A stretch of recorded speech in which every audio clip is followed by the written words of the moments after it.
Australian filmmaking twin brothers Danny Philippou and Michael Philippou brings to us a horror story that is bone-chilling and will keep you on the edge of your seat. Talk to Me, starring Sophie Wilde, explores the horrifying results of what happens when you play with supernatural forces. It is bone-chilling and little gore. An unexpectedly pointed party opening and a distressing roadkill encounter with a kangaroo neatly set the scene for what is to come. 2 years after the untimely death of her mother, 17-year-old Mia, played by Sophie Wilde, has retreated from her father, preferring to hang out at the home of best friend Jade, who lives with her mom, Sue, and younger brother Riley. When a Snapchat video of school friends using a creepy ceramic hand to conjure evil spirits goes viral, Mia is eager to get in on the game, to grasp the haunted limb, to say the magic words, "Talk to me and I let you in," and to become possessed by a dead soul, albeit for only a minute.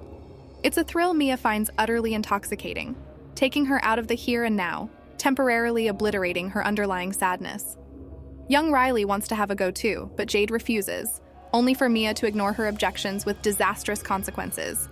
Distracted by what she believes is her dead mother's voice, Mia lets Riley stay under the spell too long, unleashing a self-destructive force that will drag them all to hell.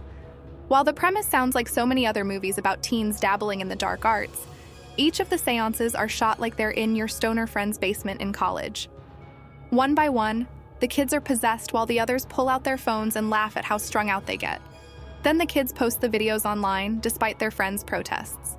With this framing, much of the horror in the film comes not from nameless hellspawn, but from the callousness with which peers bully each other, and the fear of losing what found family you still have.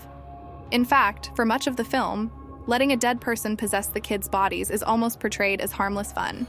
Don't stay possessed for too long, don't take too high a dose of the underworld, but as long as you're safe, it should be fine. Things only start to go off the rails when the spirits become more familiar. This ties into the film's themes of connection, grief, and coping mechanisms. But what is most fascinating is how the characters are egged on by the pressure of social media.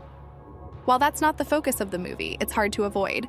Given that the directors got their start on YouTube, the twins have been creating videos since before they were teenagers. And in at least one instance, one of them was arrested for a stunt that involved driving a car filled with water. The Philippous rarely show us the TikToks or Snapchats that document these possessions, but we don't need to see them. These freaky scenarios play out exactly as they might in real life, with writers Danny Philippou and Bill Hinsman allowing teens to be teens. When everything starts to fall apart and souls are on the line, the characters just become more stubborn, their desperation making things worse and even more dangerous. Talk to Me has the bare wisdom of a coming-of-age tale, and while it conjures a few excellent moments of guffawing disbelief from the audience, it never talks down to the audience it wants to reflect. The second half of Talk to Me suffers from being yet another recent horror movie built on the trauma of loss, but it gets a special amount of layers from Sophie Wilde's excellent performance. It's not just about Mia trying to hold on to contact with her mother, but her need to not lose her new family, that of Jade, Riley, and their protective mother Sue, played with dry toughness by Miranda Otto, in the process. We ache for Mia to be okay, especially since she's such a bright personality. Her constant yellow wardrobe always pops, and she has sweet scenes with Riley. Wilde exemplifies a feverish, youthful need to balance both the pains of the past and a jeopardized future. And by trying to hack the hand's magic, she isolates herself from reality in the process.